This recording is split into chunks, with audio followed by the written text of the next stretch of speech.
Awesome. Thank you very much. All right. Review the workflow process in effective organized central service department. We also identify basic knowledge and skills required for effective central service technician. The basic knowledge that is expected of you. We also define the job responsibilities. The job responsibilities of central service technician. This is very, very important. Discuss the role of education and training in the field of central service. Education and training in the field of central service. Now, this picture summarizes everything that we do in the department. In that, this first picture here shows us the decontamination area. There's better pictures coming, so don't worry. Decontamination, this is the washers that we use in washing the instrumentations. On the far right is called an inspection and assembly area, where you have your computers and all the things you need to inspect and assemble the instrumentation. The last picture on our far left is actually sterilization. So after you go through all the cleaning, inspection, and assembling, you actually will sterilize the instrumentation, and that's the final phase before the instrumentations are used on patients. All right, so we're gonna dive very deep into our workflow and other stuff.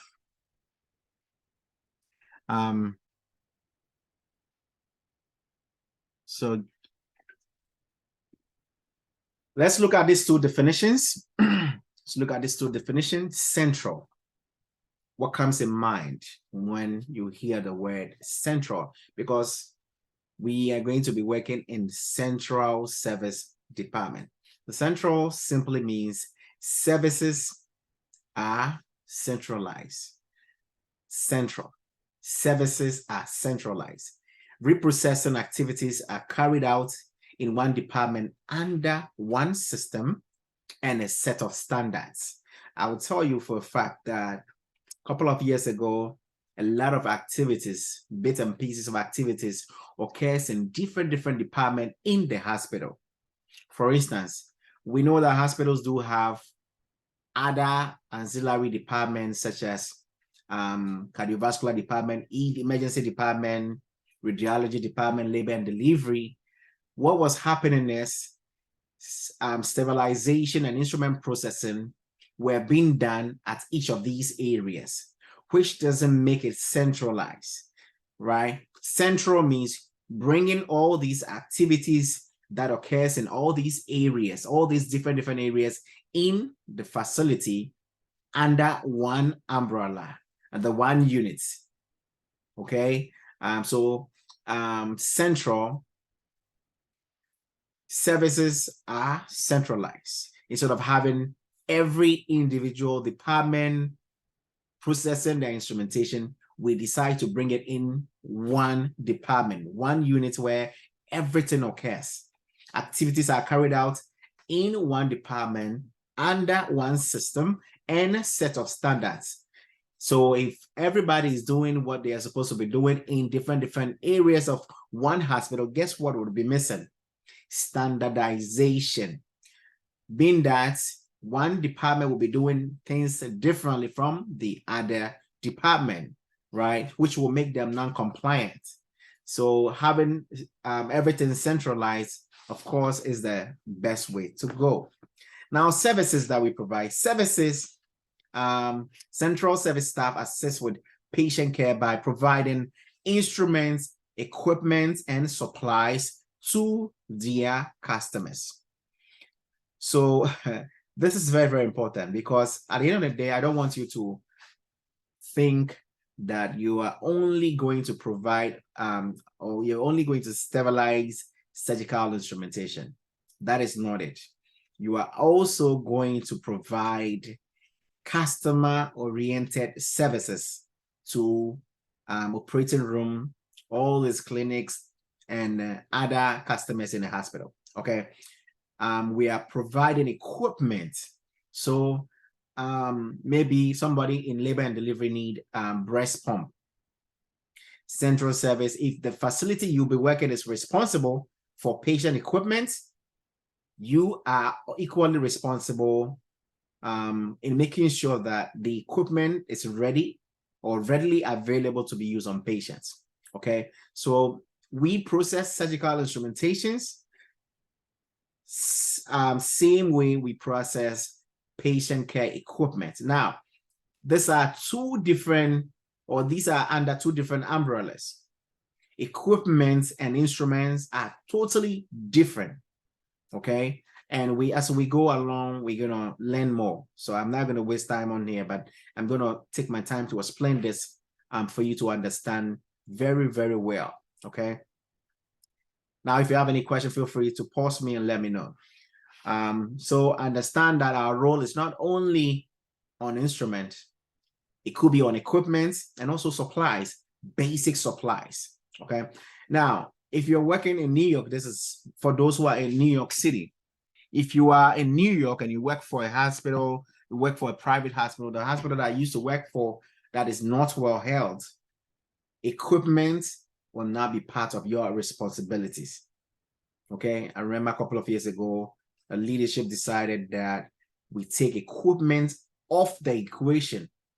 Okay, we take the equipment off so the central service department all across the health system will only focus on processing instrumentations. And that was one of the amazing news that the staff could hear, because it's a waste of time. You understand? We were wasting time processing equipment whilst we could use those time processing instrumentation. That is our main responsibility. But that said, if you also work in the city hospital in the same New York City, you will be responsible for both instrumentations and patient care equipment and supplies. You understand? So it all depends. That is why you have to understand what your scope of work or practice is. It's not just instrumentation. And it could be just instrumentation depending on the hospital you find yourself working at the end of this program. All right. Now, the name Central Service is not the only name that this field is known for. There are a couple of names that actually sums up to the same thing. So depending on where you'll be working, the name of a central service department may be different. Doesn't mean that you're not working in central service, okay? So these are some of the names that our department is called: central processing, central sterile supply, sterile processing and distribution. And it all depends on your scope of service, okay? Surgical supply processing, central sterile processing and distribution, and more. Okay, it depends on where you are, what state you are, what is your scope of service. That means your name will be a little bit different from the rest. It doesn't mean you're doing something different. All right, let's move on to the next slide. This is our workflow, and this is very, very important. I'll start from the beginning and tell you that you need to know the workflow to get yourself a job. Because at the end of everything, you go for an interview. And it's so important you understand this simple workflow. We work from the dirty to the clean every single day. We work from the most dirtiest place to the most cleanest place. Okay, so when instrumentations are used, it comes in this area called decontamination. There is a whole lecture on decontamination. Okay, so this area highlighted red is considered the dirty room area. Okay, and there's a whole class. There's something coming up. I'm gonna explain what goes on here. This area is called preparation and packaging. After the dirty instrumentation is disinfected, it goes on to the clean section of our department. Over here is where we thoroughly inspect the instrumentation, put them together as the preference card dictates, package it based on the manufacturer's instructions or recommendation, then sterilize it based on their instrumentation manufacturer's instruction.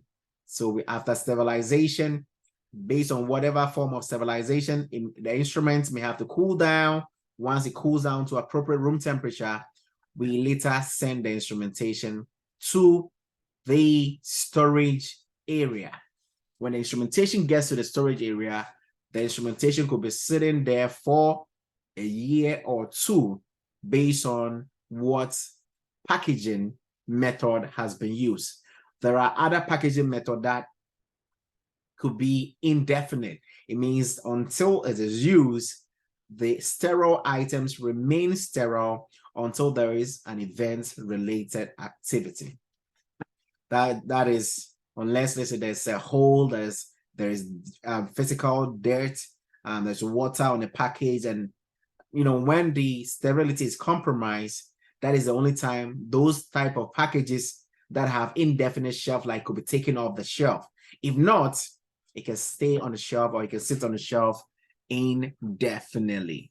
All right. Taking you to decontamination. Give me 1 sec. Let me drink.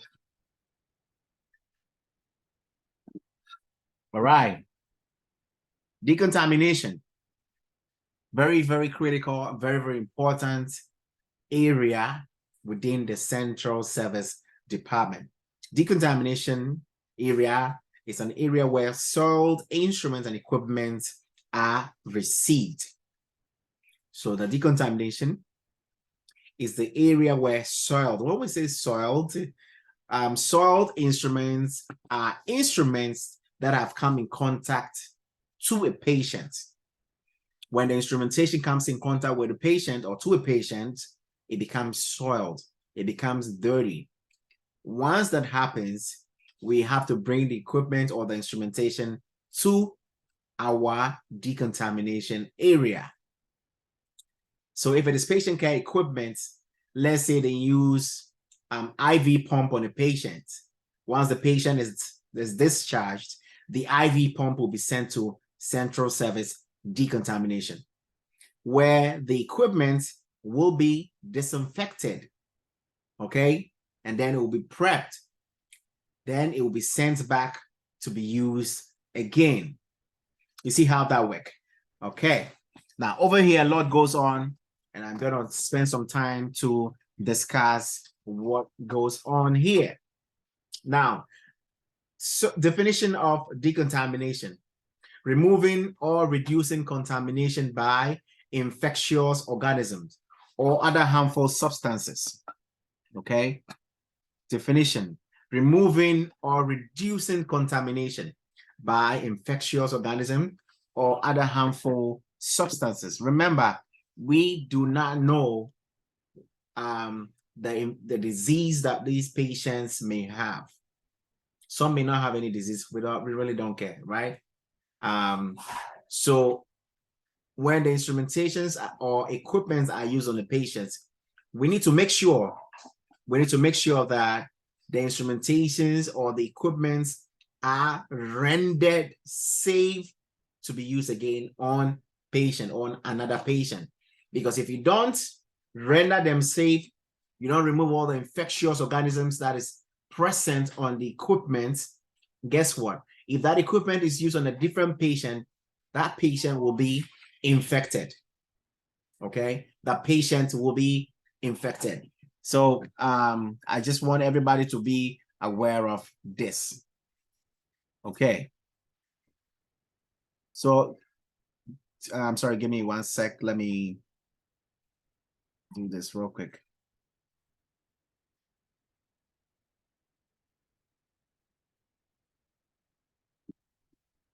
All right. So now we know the definition of decontamination.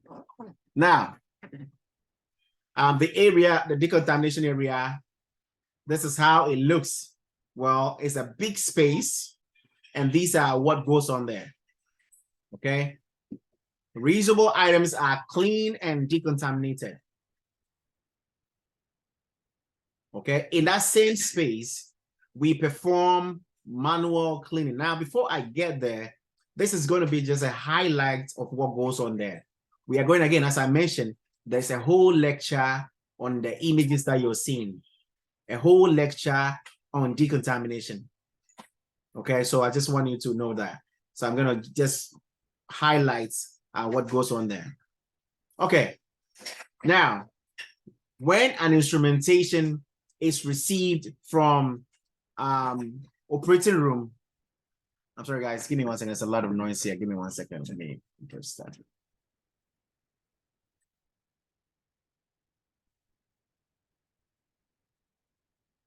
Give me 1 second.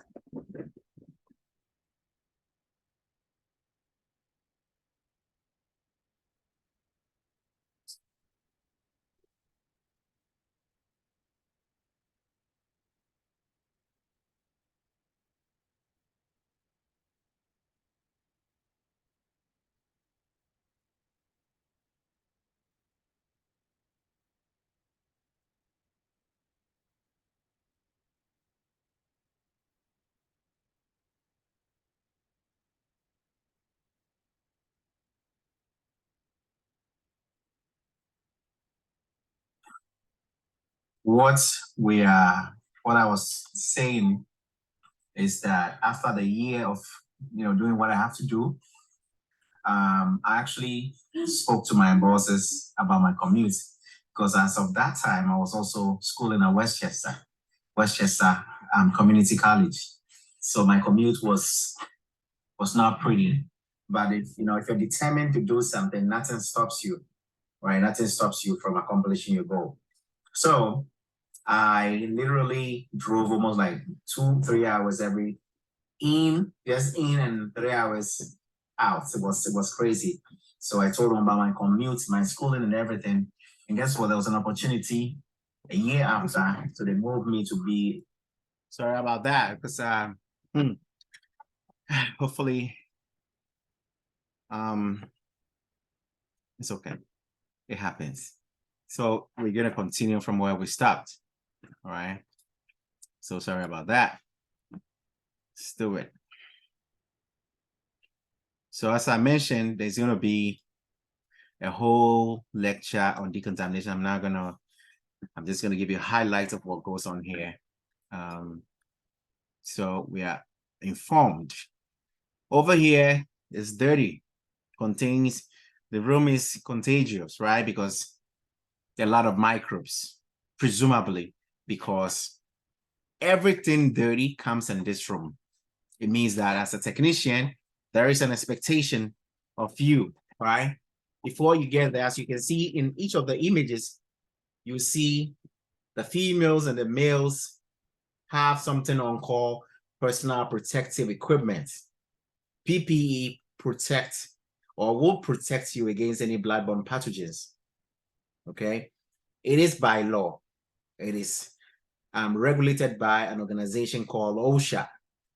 OSHA states that anytime you're coming in contact with bloodborne pathogen, you must have your personal protective equipment on. So as a central service technician, you must remember, anytime you step foot in this department, you must have your personal protective equipment on. And that includes your hats, your face shield, your nose mask, your fluid-resistant gown, your gloves, and your shoe cover. So from your hair and your cap or your hats, from your head to your toe, everything must be covered. Very, very important. Now, over here, once we get the instrumentation, we sort the instrument. Sorting means we separate, delicate item from heavy items. Over here, we take anything that doesn't belong, anything that is disposable, which is not supposed to come here yet. Operating room will still bring it here. When you see them, you take them out, you put them in a sharp container. Okay. Then you go ahead to your sink. And I'm going to repeat this again. All the equipment, all patient care equipment must go through, or instrumentation must go through some form of manual cleaning of sorts. I'm going to repeat this again. Patient care equipment or surgical instrumentation must go through some form of manual cleaning. Okay. The only thing that you have to, or the only what you need to know is that the cleaning process varies based on what you are working on or what you have at every given time. So what you're going to be learning when we get to this section of decontamination is how each of these different type of instruments that we have in the hospital gets cleaned. Okay, we're gonna support these lectures with videos and other stuff, so you definitely will understand this. Now, surgical instrumentations will have to be soaked, especially stainless steels that you'll see like this. We have to soak it. We have the sink is filled with water. We have enzymatic detergent, which is soap mixed with water. We soak, we brush, we open crevices, we open box clog. We use different types of brushes to clean it. It's like you're cleaning utensils, but this is instruments. There are some technicalities you need to know. There are certain areas that you need to know where to clean and all of that stuff, right? Based on what detergent, which is based on what soap you'll be using, some of these instrumentation will have to be soaked for a certain duration based on the detergent manufacturer's instruction. We don't do things just because we feel like doing it. We do it because there are guidelines, there are instructions that have been given. Soak it for 2 to 5 minutes. You have to soak it for 2 to 5 minutes.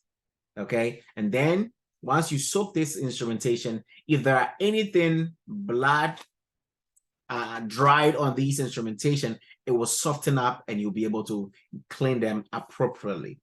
All right. So manual cleaning is the first step. Once you're done with the manual cleaning, you rinse your instrumentations. The instrumentation will then go on to what we call ultrasonic cleaners. Ultrasonic cleaners, again, I'm going to spend some time talking about this machine. This machine uses a process called cavitation and imploding bubble. We'll come back to that. Okay. What this machine does is, once you're done with your manual cleaning, this machine have what it takes to go through areas on the surgical instrumentations that your hands cannot reach. Remember, there are certain instruments that are very complex, very delicate, right? So you do your best to clean and soak, brush, flush, make sure you do your part. Then whatever is not done, this machine will take it from there. Some people make a mistake, and you see it when you start working, that they take the instrumentation right from the case card from the OR. They don't perform the manual cleaning. It goes straight into the ultrasonic cleaner. That is not the best practice. So they put the bloody instrumentation directly in this ultrasonic cleaner and then later bring it back to the sink to clean it. Defeats the whole purpose. Okay. So the workflow is from the sink, the instrumentation goes on to the ultrasonic cleaner, then it goes on to the automated washer disinfector. Ladies and gentlemen, we are going to spend some time on each of these equipments. The sink, the manual cleaning process. We spend some time discussing the ultrasonic cleaner. We spend some time talking about the automated washer disinfector right here. We spend some time on cut washer, because these are the piece of equipment that you will be working with once you get to the department. Funny enough, this is not difficult. These equipments, you can use like 5 minutes to learn how to operate this equipment. That is not difficult at all. The instructions are very clear. It's like you're holding your iPhone. The instructions are there. You're just pressing, following the instructions that have been provided on the machine. Very, very simple to use, okay? So don't be alarmed. Then preparation and packaging. Just so you know, just so we recap, we're actually going through the workflow. So this is what you'll be doing on a day-to-day basis in the central service department, okay? Once the instrumentations are cleaned from the dirty side, that is the decontamination room, the instrument comes through preparation and packaging. Now, remember, over at the decontamination, all the microbes, the bioburdens all the infectious organisms have been removed. It means that after instrumentation leaves your hands in decontamination, the instrumentation now becomes safe to be handled. Over there, you were wearing gloves and PPE. But when you come to the clean side, you don't need gloves. You wear your hospital scrubs, your hats, shoe covers, depend on the facility, okay? And then you can touch the instrumentation without wearing gloves. Why? Because remember, we're talking about decontamination. The instrumentation has been disinfected. It went through manual cleaning. It also went through mechanical cleaning, different mechanical equipment, ultrasonic, and then automated washer disinfector. So before the instrumentation comes here, you are rest assured that the instrumentation is safe. If the instrumentation is not safe, it means the person in decontamination did not perform their job right. That could lead to progressive disciplinary action. Any questions? If there are no questions, please permit me to take a sip of my coffee.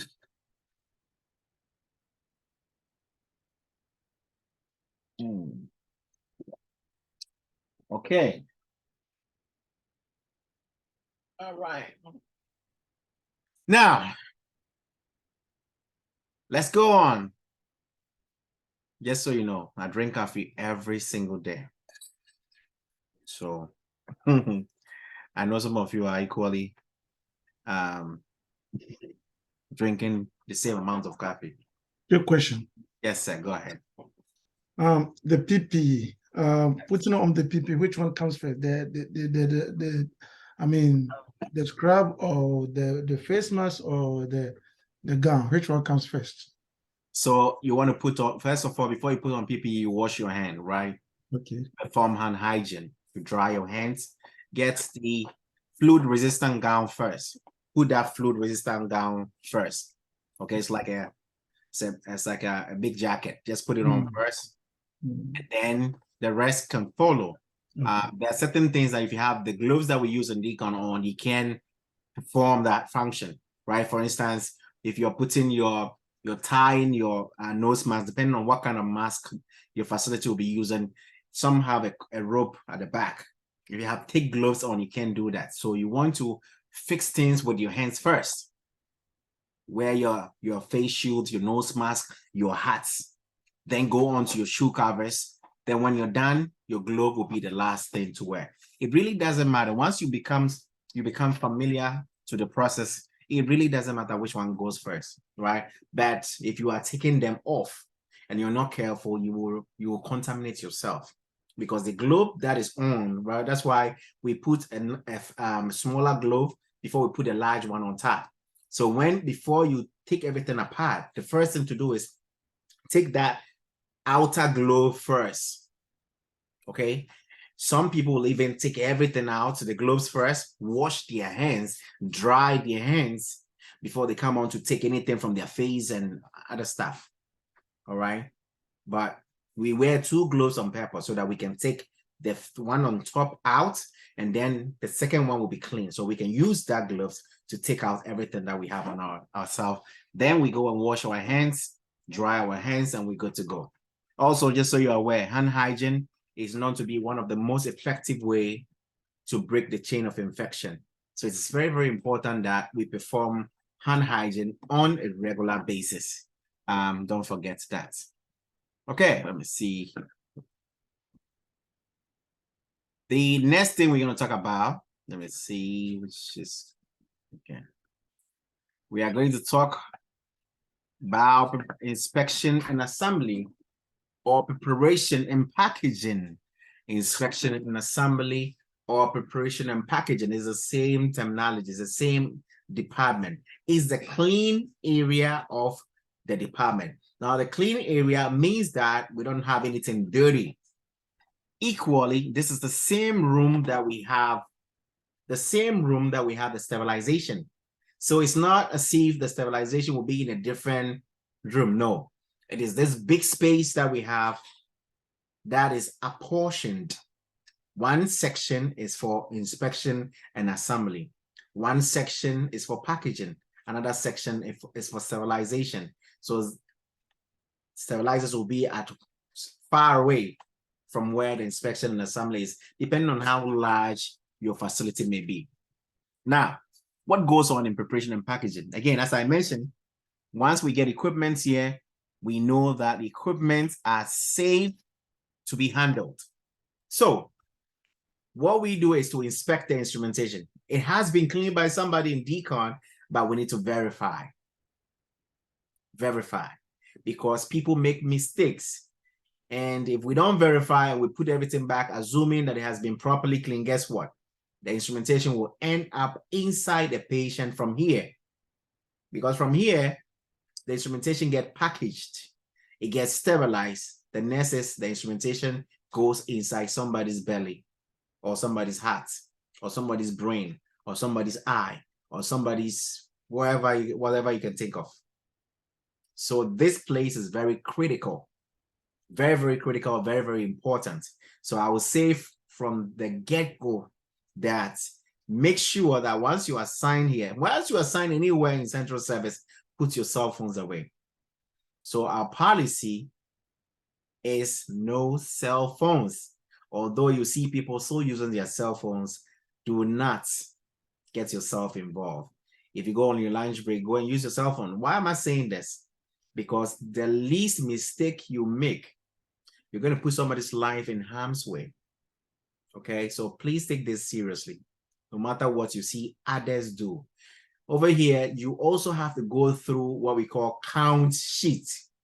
Okay, count sheet is a list that the surgeons provide that have all the instrumentation that they need for all the different types of surgeries. Okay, so you need to go through. If they need this, you have to identify it. They need that, you pick it up, identify it, inspect it, make sure it's clean, make sure it's not broken, it's functioning properly, make sure that the tip meets, depending on what instrument you have. Then, depending on the quantity, the count sheets require. If they need 4, if they need 5 of an item, you have to locate it. And if it is missing, you go on to our spare inventory to identify similar item to replace what is missing. A lot goes on here. Once you're done, you will put what we call chemical indicator inside the tray. These are things that you will come back again, so don't worry.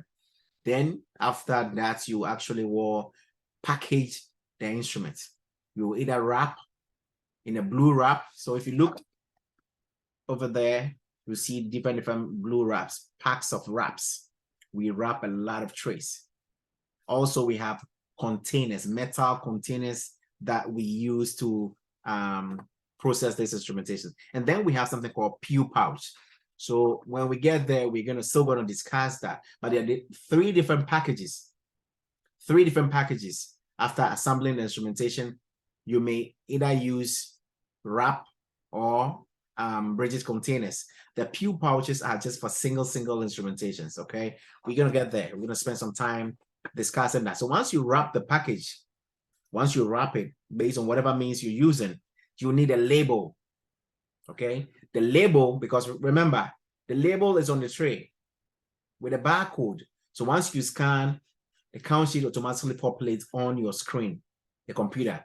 So if you wrap this, what are you going to be able to, how would you tell the name of this tray if you wrap it without a label? So once you go through your count sheet, the label will print with the count sheet. You fold the count sheet, it goes in there, you wrap it, then the label goes outside so that when you look at the package from outside, you can tell the name of the tray, the service it belongs to. There's a barcode you can scan. You understand? So I've seen individual wrap a tray without a label. Now, if you wrap a tray without a label, you might as well leave it in decontamination because it becomes useless, right? Nobody will use it.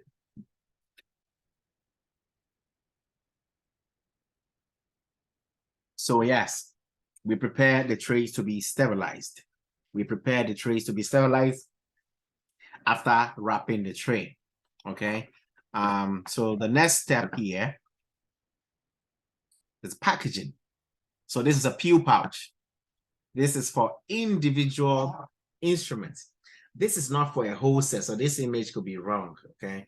We have multiple instrumentations. You have to actually wrap it, create a tray for it. This is for 1 or 2 items. It is very fragile, so you don't want to overload it, okay? We call this pew pouch. You're gonna be seeing this again, so I'm hoping that you're paying attention to this. Now, this is the blue wrap, okay? Blue wrap is a very common packaging that is used in the hospitals. These are disposable ones. It goes up and the instrument gets used. This goes in the trash bin. So we always have to have enough of these on site at all times. There's a lot of different trays get wrapped. Depend on the make of the container. Some are plastic. Whenever a package or a container is plastic, the instrumentation is found in plastic, it needs to be wrapped. So you're taking this from me from now. If the package of the instrumentation is in plastic, the best bet is wrap, blue wrap. You just have to get the appropriate size to wrap the tray. If the bottom part is metal and the top is plastic, you still have to wrap, because you can put plastic inside a metal container. 2 different materials, they are non-compatible, okay? So if the container is metal, obviously, like this metal, it can go inside a metal container. But if this container is plastic, you are definitely going to wrap it. Like this is a container. It's plastic. You can put this inside any metal package. Automatically, so far as you see plastic, then it needs to be wrapped. All right. So what do we do here? Single end instrument sets are packaged in special materials before sterilization. You can't take this and then put this basket into the sterilizer. It doesn't work like that. After you're done sterilizing it, the whole instrument is exposed to the world. When I say exposed to the world, it means they are exposed to all the microbes that is around, right? The purpose of the package is to serve as a barrier between the sterile instruments and the outside world. So once this is packaged nicely and is stabilized, this blue package prevents any microbe from entering onto the sterile instruments. That is the purpose of packaging. So if the packaging is not done right, guess what? Microbe can find themselves on the instrumentation, and it makes it what? Compromise. And that becomes a waste of time for everybody who touched it, right? And it can delay surgery. Because funny enough, if after wrapping this, sterilizing it, if they see a tiny bit of hole inside this packet, guess what? The tray cannot be used. We will have to re-sterilize it again. So this is important. So everything that we do, we need to ensure that these packages that we are using are intact without any compromise. Now, after that is said and done, the wrap trays will be sterilized. There are different types of sterilization methods, or there are different types of stabilizers. There are bigger stabilizers, there are tabletop stabilizers, as you can see. This type of stabilizers are usually used at the dental offices. Okay, so for those who go to the dental offices, these are the type of stabilizers that are available at the dental practices. All right. Now, sterilization.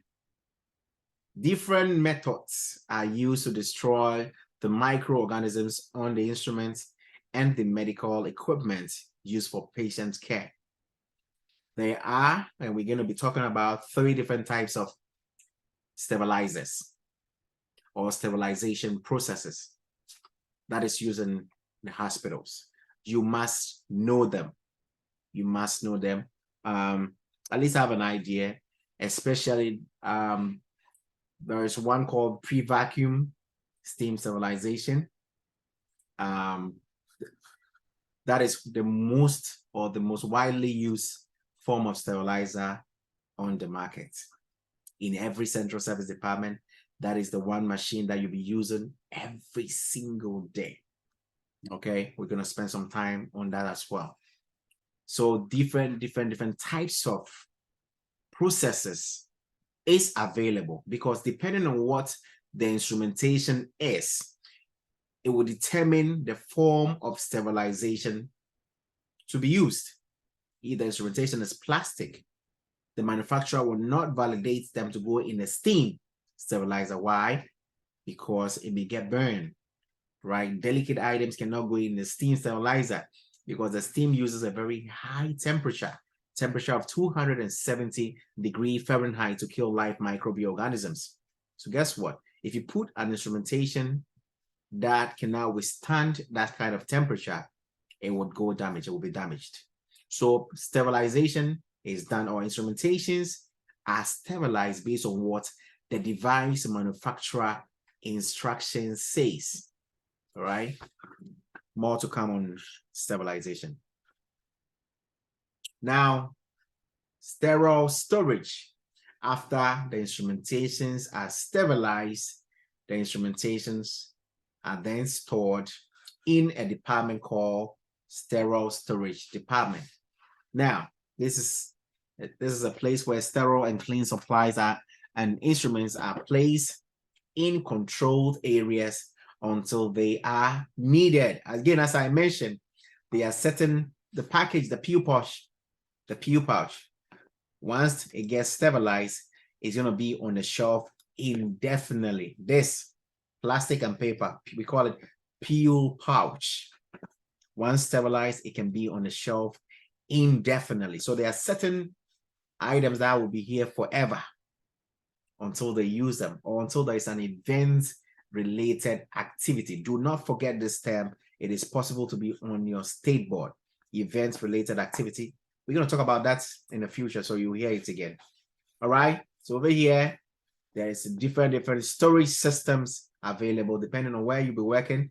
You may have enclosed storage system. You will have semi-closed storage system, or you have an open shelving system. There are 3 different types of shelving or storage systems that we have. Some facilities may have all 3. Some may have 2 out of the 3. Some may have just 1 standard storage system. Okay, there is a class, or there's a lecture on storage. So I'm not going to spend some time here. I'm not going to spend any much time here. This chapter is to highlight what we'll be doing in this class. This is the processing cycle. Okay, you identify the equipment, the instrumentations, you clean them, you assemble, you package, sterilize, store. Then we deliver to the end user, whether it's a clinic, whether it's operating room. The instrumentation gets used. The instrumentation gets returned to central service department decontamination. We identify, and it goes on and on again. Reusable equipment, reusable instruments.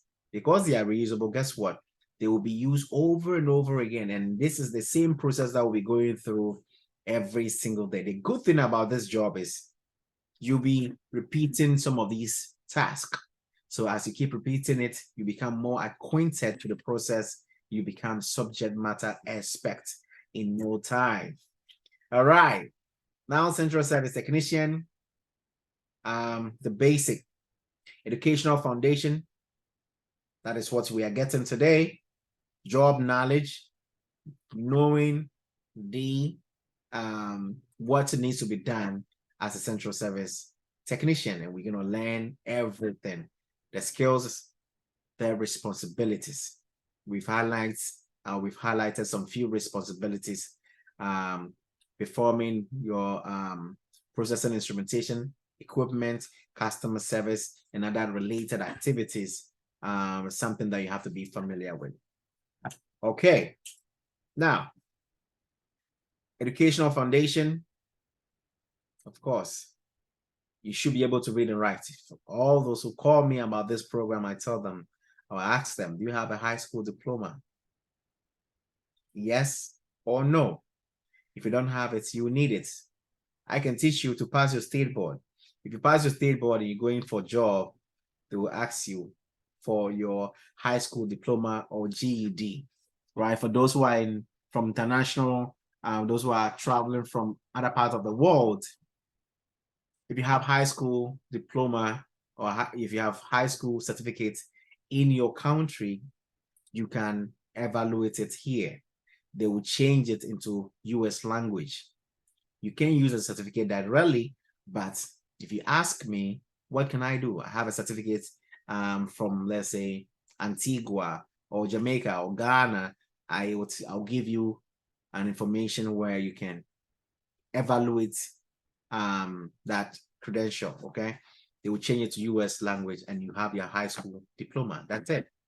If you have degrees and all of that is the same thing. You have to change it from your country's language to the US language. All right. Communication, you should be able to communicate because our job involves communication, continuous communication. If you don't communicate, how would you be successful? How can we provide that exceptional patient care service if we are not communicating? We communicate with the OR, material management, with the doctors, the nurses. We do a lot of communication, right? So you should be able to communicate. Interdepartmental communication, intra-departmental communication. Okay. Within the department, we do communicate. Outside of the department, we do communicate.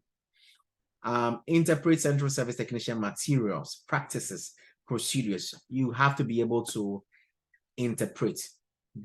Literally, you have to be able to understand, execute, okay? Because you have to be able to practice and also the procedures as well. Now, understand the concept.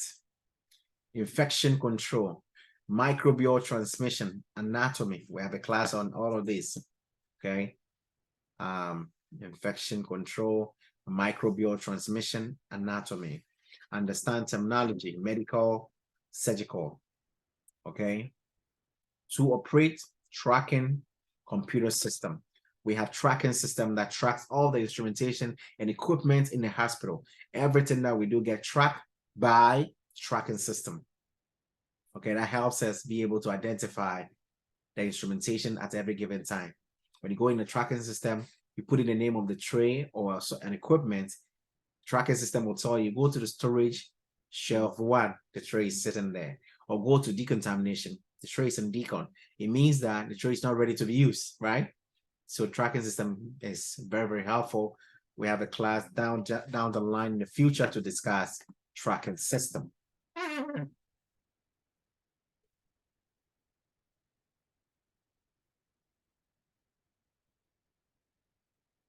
Right. We're going to talk about job knowledge and skills. Communication abilities. Communication in central service is straightforward, understandable, accurate, and timely manner. If you don't communicate timely, by the time you realize things may be too late. Timely communication. Use facility-specific guidelines and methods to send and receive information. Every organization have a standard practice, okay? Use your facilities guidelines, whatever they have in place for communication, that's what you have to use. Access and use electronically produced information.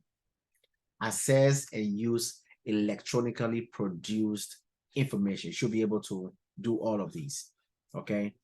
There are, when you are hired, first of all, you're given access to your organization information system. You have a username, you have a password that enable you to access the organization computers. So if your job involve accessing certain information, you're able to do that, okay? Emails is an example. You're able to access, the organization give you an email. You have to access your email to be able to see what's going on, right? So that's the simple example I can give you. But again, as central service technician, we are we are preview to patients' information. Why am I saying that? We get a preference card. A preference card will contain all the patient demographics, date of birth, the patient's name, the kind of surgery the patient is there for. So we are set to certain, what do you call it? I want a good word for it. Confidential information. Okay, those are confidential. You can release patient information if you're a central service technician. You will have it.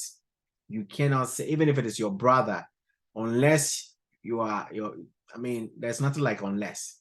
Even if it is your brother, you can go to somebody and say, oh, but you know what? My brother came to my hospital yesterday to perform a hernia repair surgery. How is that somebody's business, right? Patient privacy. HIPAA prohibits that you release patient information.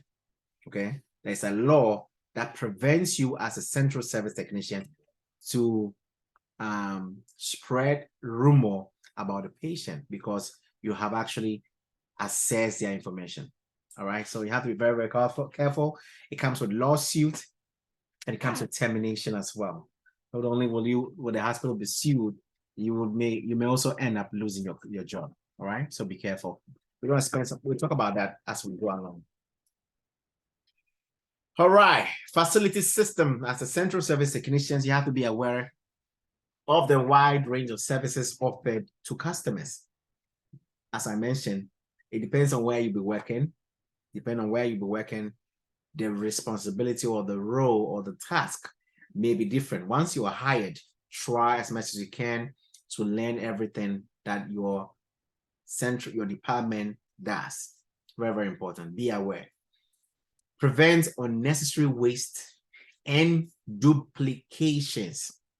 Okay, we use a lot of supplies, right? You do your best to prevent waste. If you don't need it, don't open it, right? Do your best to prevent unnecessary waste and duplications. Participate in quality improvement activities. That's constant improvement activities or continuous improvement activities in the department. Always be part of it. Very, very important. That's how we grow, right? Maintain proper personal skills. These are employability skills. Try your best to maintain appropriate personal skills such as attendance, time management, and assuming responsibility for one's action. If you make a mistake, admit it, learn from it, and grow, right? Personal skills such as attendance is very, very important. Once you are hired, you go through probation, 3 months probation. Some facilities have 6 months probation. And during this probation, you are being observed to see if you will be a good employee or not. A lot of people don't know that. So they watch you, your attendance, communication, how you relate with people, right? How you respond to feedback. Everything is observed. After 3 months, the organization may say, oh, well, based on what we have observed, of course, they will tell you if something is not really not right. They have to tell you and coach you, give you the opportunity, right? But if they give you the opportunity and you still have not changed, let's say you don't receive feedback well, you're always fighting people, you're always angry, you're always, giving wrong, you are always, what do you call it? You always have issues about everything, right? But you are still within your probation period. They will not hire you because they know you're going to be problematic when they keep you permanent. So you have to be very, very careful. That doesn't mean that go in and pretend for the 3 months and then later on you show the real you. There are still guidelines. Every organization have policies and procedures that you must adhere to. So for instance, you call out every Monday you call out because you need a long weekend. So you call out. Guess what? It becomes a pattern. That pattern becomes something that a hospital can use as well. We see a pattern in your attendance. You call out every Monday or every other Monday. So this is a pattern. So they take you through counseling. You still don't stop. They take you through verbal warning. You still don't change. They take you through written warning. Still, you wait for two weeks and then you go back to square zero. Then they call you to take you through second written warning. They take you through suspension if you don't change. Then they will terminate you. This is when you become a permanent employee, not when you are in probation. When you are still in your probation and you mess up, nobody have any room for you, right? After your 3 months, they'll say, thank you for your time. After this period of time, you realize you were not coming to work on time. You were always calling out, blah, blah, blah, blah. Because of this, unfortunately, we cannot proceed with your employment here at whatever hospital. So see how that goes. All right. Okay. Attain professional conduct standard, use resource, including other staff members, manuals, training opportunities. Your employability skills. You should be able to use resources, including other staff. Staff members could be resource personnel. They are people that have been in the hospital for a period of time. So those individuals have gained some valuable experience or knowledge that they can use to help you. So you have questions on something. Hey, can you please assist me with this? They will be able to help you. If you are going wayward, or if you're doing something that is not the right way, they can say, hey, you know what? If you do it this way, it will be better. So they will coach you. But if you're doing something wrong, they say, oh, we don't do it this way. Can you do it this way? And you say, well, at my other facility, this is how we did it. So I don't care. I'll do it the same way I want to do it, right? That becomes a problem, right? So people they will not even feel like helping you or talking to you or telling you what to do or guiding you to the right direction if you don't receive feedback well. Okay, this is very, very important. Be able to read manuals, books, okay, videos to understand certain practices. That said, there's Sterish University. If you've not already done that, you have to. I traveled to Ghana and I got an email that my CE credits must be resubmitted. I had to submit 34 because I have a lot of certifications. And so when I got here on Saturday and it's due on Tuesday, a lot of certifications. Guess what? I went to Sterish University and I did watch some videos. Did then answer some questions. Certifications are available. It goes to them and you get your certifications. Every year you are supposed to renew your certification. And if you don't do that, your certification will be revoked. Okay, and you have to go and take the state board again. So Sterish University gives you videos that you can watch, solve some questions, and have your CE credit. That said, those videos also can help you know a lot of things you need to know within the departments. Okay. Moving on. Today will be, I will not take all the time. I'll see. We probably will do only this introduction, or maybe we go on to chapter 2, depends. Then we continue next week. So at least we have a cool ceiling. All right. So we're still on the employability skills. Formulate solutions to problem using critical thinking skills. With time, you should be able to do this. Not everything goes to the supervisor. Not everything.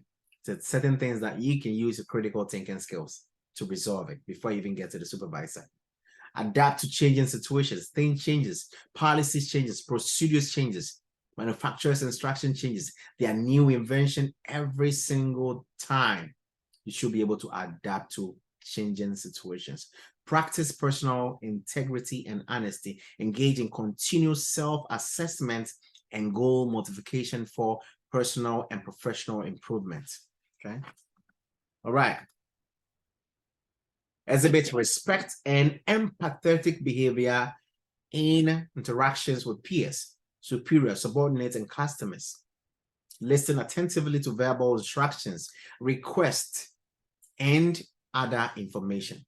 Understand various career options and the preparation required for them. I've mentioned quite a few options: supervisor, manager, director. You should be able to prepare able to know what can I do to get to these levels, right? So as you step foot as a technician, you are learning what you need to know as a technician. Then you can take on another responsibility to be a supervisor. Learn what supervisors do every single day. Okay, so you have to learn that on top of your technician knowledge, so that when you become a supervisor and somebody needs help, you're able to help them. That is how it works. Okay.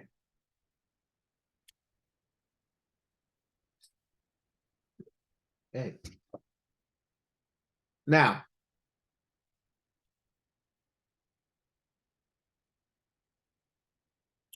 understand various career options. We've already mentioned that, so let me move on. Legal responsibility. This is also important.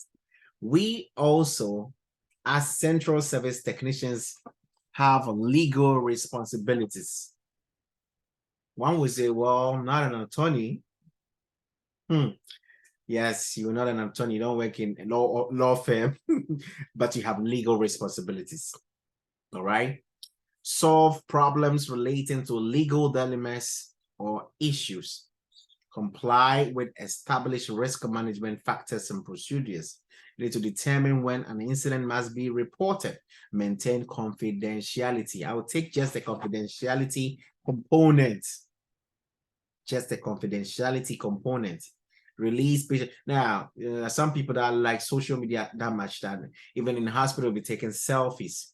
If, for instance, I take my cell phone and I take selfie, and here is a patient on a stretcher, a stretcher, or a patient on a wheelchair. Face shows in my picture. I decided to go to TikTok because I'm on TikTok. You guys can follow me on TikTok, Facebook, and Instagram. Then I go share my what do you call it? Selfie with patient's face in my image on social media. You're doomed. You're doomed, right? Well, I mentioned that we have preference cards. We have our patient, we have a schedule for the operating room. We receive that as well. Tells the number of cases that we have for every single day, all the patients' name, their date of birth, and all the information, confidential information. You decide to take a picture of it. And then while sharing something to somebody, mistakenly, you shared that information to a wrong person. Guess what? You are doomed. It becomes a legal issue. There's so many things that we have to pay close attention to when we are there, okay? Because even if we fail to perform our responsibilities well, and an instrumentation ends up in a patient being bloody or with bone on it or whatever, guess what? There will be a lawsuit. So our legal obligations or responsibility is to ensure that the instrumentation that we process are done right, okay? Very, very important. That there are certain things that we can do. We also have ethical responsibilities. Respect patients' rights. Promote justice and equal treatment for all persons. It's not like I like this person, I don't like that person. Because I don't like this person, I will not ask them questions. And when they ask me a question because I don't like them, I'm not going to respond to them. Shouldn't be that in Central Service Department. Try and communicate with everybody. Okay, communicate with everybody. You never know. Okay, maybe you guys will be working together on a weekend, just two people, and something happens. Who's gonna help? We are not saying what I'm saying is sometimes, and you guys, I know some of you work in places where somebody may not even want to speak to you. You know, somebody don't speak to you at all. Nobody's saying you should be friends. You must have working relationship.